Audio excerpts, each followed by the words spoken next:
The Screaming Tunnel, located beneath a railway line in the northwest corner of Niagara Falls, Ontario, is a dark limestone structure built in the early 1900s. While it appears to be a simple drainage tunnel, it is the site of one of Canada's most enduring and terrifying ghost stories, a legend that has been passed down through generations of locals and travelers alike. The primary legend centers on a young girl who lived in a farmhouse nearby. According to the most popular version of the story, her father was a violent and unstable man who, in a fit of rage after a bitter divorce, dragged his daughter from her bed and into the tunnel. There, he allegedly set her on fire. Her screams as she perished are said to have stained the very stones of the tunnel. Another variation of the tale suggests the girl was fleeing a fire at her family's farm. With her clothes ablaze, she ran into the cool, damp tunnels seeking water to douse the flames. Tragically, there was no water that night, and she collapsed and died within the darkness. In this version, the tunnel didn't cause her death, but it became the final lonely sanctuary for her tormented spirit. The ritual of the match is the most famous aspect of the haunting.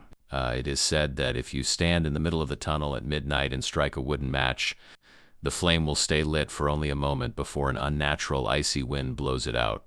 Immediately following the darkness, the blood-curdling scream of a young girl will echo off the limestone walls, chilling your very soul.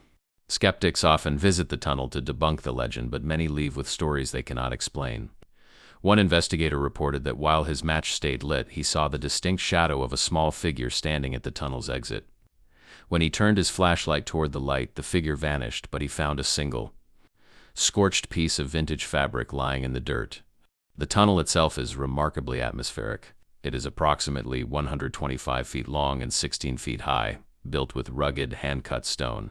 Even on a bright sunny day, the center of the tunnel remains draped in a thick, unnatural gloom. The air inside is consistently 10 degrees colder than the outside temperature, and the sound of dripping water creates a rhythmic, heartbeat-like thud. Local teenagers often use the tunnel as a test of courage. One group of students from a nearby high school filmed their experience in the late 1990s. In the footage, as they strike a match, a faint, glowing orb is seen hovering near the ceiling. Just as the match flickers out, a high-pitched, distorted sound resembling a child's cry is clearly audible on the recording. The haunting isn't just limited to sound. Many visitors report a sulfur-like smell or the scent of burning hair wafting through the tunnel without warning. Others have experienced the sensation of invisible, frantic hands brushing against their clothing, as if someone is trying to run past them in the dark. This physical contact often leaves people paralyzed with an inexplicable dread.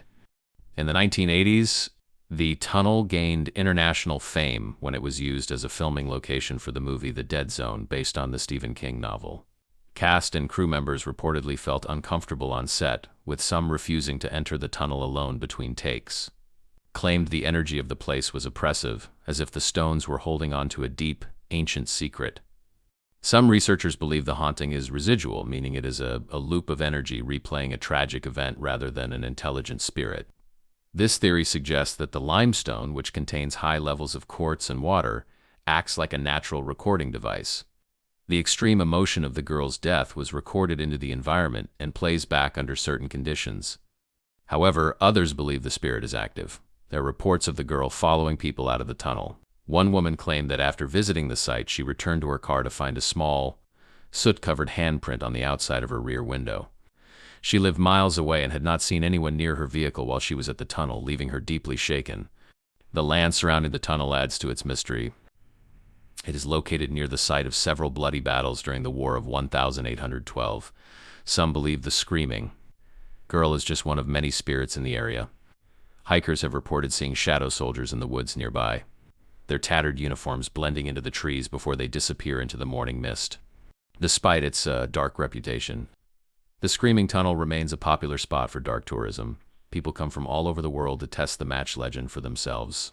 While many see nothing, the heavy feeling of the tunnel is undeniable. It serves as a grim reminder of the tragedies that can occur in quiet, rural places, and how those tragedies linger in our collective memory.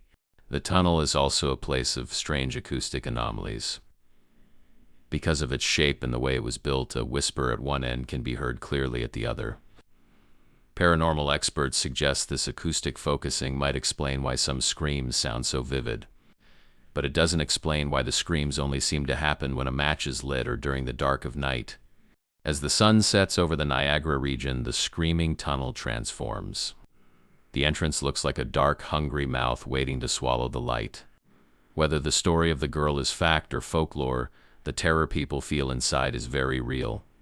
It is a place where the barrier between the past and the present is paper-thin, and where a single match can ignite a century of sorrow. Ultimately, the mystery of the Screaming Tunnel is a story about the power of a scream to transcend time.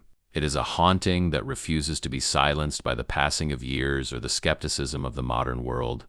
As long as there are those brave enough to strike a match in the dark, the girl in the tunnel will continue to have her story told, one scream at a time.